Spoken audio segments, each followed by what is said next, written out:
I'm excited to introduce a next session, which is by a nutrition specialist. They are going to talk on the following topics. First, why is it important to change kidney diet? Second, the protein supplement needs in chronic kidney disease patients. Third, the issue of high cost of these supplements. Fourth, salt intake for kids. On to you. Hello, I'm Dr. Geeta Dharmati, nutrition expert. Today, I'm here to address this question of why changing diet is important in chronic kidney disease.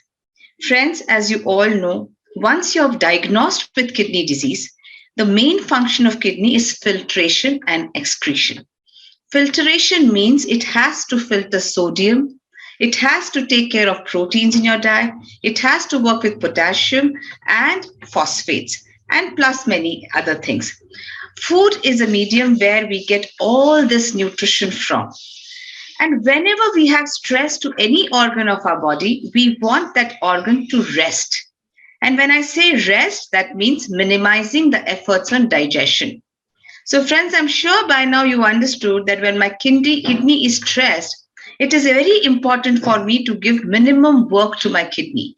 And that is why I have to change my diet so that I don't overburden my kidney function, and going ahead, it does not lead me into more chronic failures and dialysis.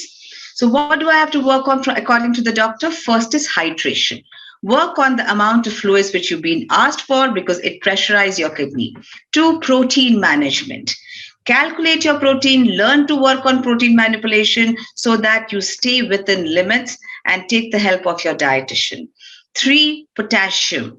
See your potassium values and manipulate it.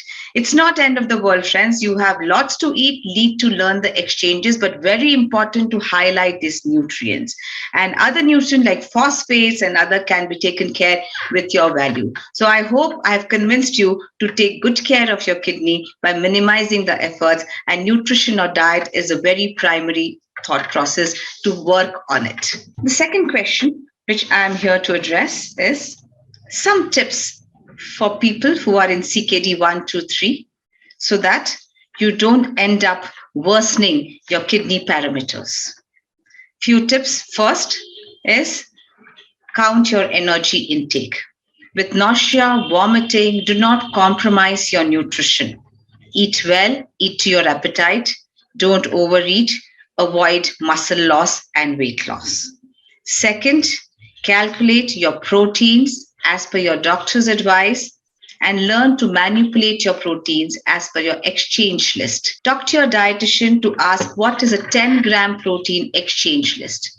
For example, 300 ml of milk is giving me around 10 grams of protein. So you can talk to your dietitian, say 10 grams, I need to eat 30 grams. So I mix and match my protein so that I don't overburden my kidney. Third tip, which all of you have to understand, is try to avoid starvation and overhydration.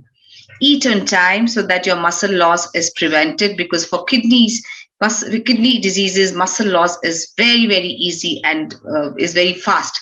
So try to work on starvation, eat small meals, eat regular meals, and overhydration to be avoided. Count your fluid intake.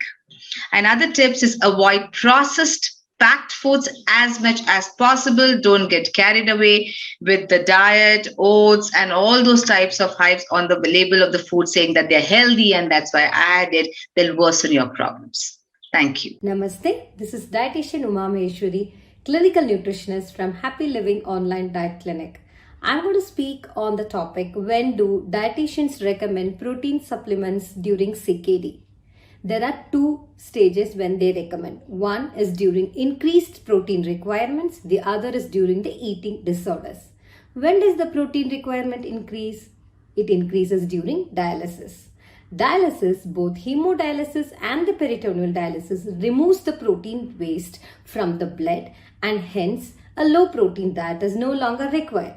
Unfortunately, along with the waste, some amino acids are also removed during dialysis. This brings in increased protein requirements during dialysis, which is higher than the requirement of a normal healthy person. If this requirement is not met, muscle wasting and weakness sets in and the person becomes more prone to infections. Sometimes this higher requirement cannot be met only through the diet, especially if one is a vegetarian. Hence, protein supplements become mandatory during these stages. The next thing is during eating difficulties. Due to CKD, nausea, vomiting, migraine, acidity, gastritis becomes common, which doesn't allow the person to consume adequate food. Also, when the person is too busy or during the old age. When one is unable to consume enough food, especially the calories or the protein, due to the reasons mentioned, supplements can help boost energy, provide adequate protein, and also provide other nutrients that one needs.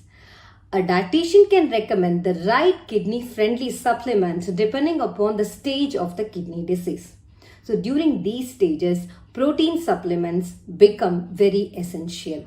Thank you. Hello, everyone. I'm Swathi Sreekanta, a clinical nutritionist, and my topic today is about protein supplements and the costing and how it does tend to become a bit difficult for us to add it into dietary meal planning for patients who need it sometimes. As dietitians, our knowledge empowers us to plan meals for patients of most clinical conditions. Throw in a little bit of creativity, and we are able to give them what they choose to eat, despite having a couple of restrictions here and there. Sometimes illnesses like renal illnesses pose a bit of a challenge to us because it's highly restrictive. We always look for good quality proteins, and when we prescribe them, we're tipping the scales a bit, and we tend to elevate potassium and phosphorus as well. This is where we look at protein supplements sometimes because there are calculated, measured doses of electrolytes in these protein supplements. But then the costs do come in the way.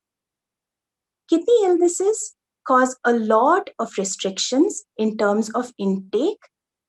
Plus, on the other side, they have to have good quality biological value proteins. So what happens is that most often we are met with situations wherein we have patients who are not open to taking non-vegetarian sources, even for medical reasons. And other times we have people who do not have the capacity to afford extra amounts on their intake because, as we already know, kidney treatment causes a huge financial drain on patients since we all know it is an irreversible condition. Just to state a fact that when we include egg whites, it comes down to being about, I would prescribe maybe about 4 egg whites a day, and it's very much affordable when you look at the costs at the end of the month. But at the same time, if I were to look at giving a serving of a protein supplement, that would mount up to a huge amount running into thousands. As we already know that renal treatment itself is expensive, I'm not really so happy to cause a lot more strain on the patients in this case. So what I would want to say here is that, as a country, I think we really need to look at how we can include protein supplements in a way that it does not cause a dent to people in their financial aspect, but we also are able to be a little more open-minded and include egg whites just for medical reasons, because it is such a good quality protein and it can be taken within our budget. This is what I have to say today. Hi, I'm Suneetha Rao, Chief Nutritionist at NU Hospitals, Bangalore. Diabetic kidney disease, or DKD for short, poses certain problems with respect to diet. We not only have to use kidney-friendly food, refined carbohydrates like rice with a little millet and proso millet will help. These two millets, only these two millets, have low potassium and phosphorus values, and they also have enough fiber to control blood sugar. Also, having adequate protein, even on a low protein diet, in terms of egg whites or lentils, will help to control blood sugar levels. Now, vegetables, when you include enough of low potassium and medium potassium vegetables, that also helps to control blood sugars because vegetables have enough fiber. If you're worried about the potassium levels in your blood, then you can always leach the medium potassium vegetables and still include it in adequate amounts to get good blood sugar control. This also helps to prevent constipation and gives you good gut health.